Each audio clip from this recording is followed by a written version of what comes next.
ಎಲ್ಲರಿಗೂ ನಮಸ್ಕಾರ. ಓಂ ನಮಃ ಶಿವಾಯ.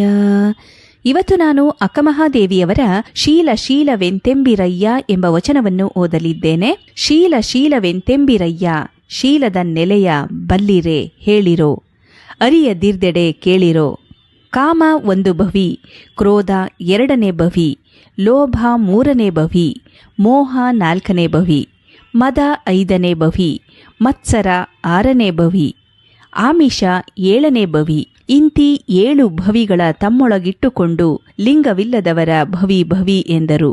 ತಮ್ಮಂತರಂಗದಲ್ಲಿದ್ದು ಲಿಂಗಾಂಗದ ಶುದ್ಧಿಯನರಿಯದೆ ಅತ್ಚ ಪ್ರಸಾದಿ ನಿಚ್ಚ ಪ್ರಸಾದಿ ಸಮಯ ಪ್ರಸಾದಿಗಳೆಂದು ಜಲಕ್ಕೆ ಕನ್ನವಿಕ್ಕಿ ಉದಕವ ತಂದು ಲಿಂಗಕ್ಕೆ ಮಜ್ಜನಕ್ಕೆರೆವ ಹಗಲುಗಳ್ಳರ ಮೆಚ್ಚುವನೆ ಶ್ರೀ ಚೆನ್ನಮಲ್ಲಿಕಾರ್ಜುನ. ಶೀಲವೆಂದು ಹೇಗೆ ಹೇಳುವಿರಯ್ಯ, ಇದರ ನೆಲೆಯ ತಿಳಿದಿರುವಿರೇನು? ಕಾಮ ಎಂಬುದು ಒಂದನೇ ಸಂಸಾರಿ, ಕ್ರೋಧ ಎಂಬುದು ಎರಡನೇ ಸಂಸಾರಿ, ಲೋಭ ಎಂಬುದು ಮೂರನೆಯ ಸಂಸಾರಿ, ಮೋಹ ಎಂಬುದು ನಾಲ್ಕನೆಯ ಸಂಸಾರಿ, ಮದ ಎಂಬುದು ಐದನೇ ಸಂಸಾರಿ, ಮತ್ಸರ ಎಂಬುದು ಆರನೇ ಸಂಸಾರಿ, ಆಮಿಷ ಏಳನೇ ಸಂಸಾರಿ. ಈ ರೀತಿಯ 7 ಸಂಸಾರಿಗಳನ್ನು ನಮ್ಮೊಳಗಿಟ್ಟುಕೊಂಡು ಲಿಂಗವಿಲ್ಲದವರನ್ನು ಸಂಸಾರಿಗಳು ಎನ್ನುತ್ತಾರೆ.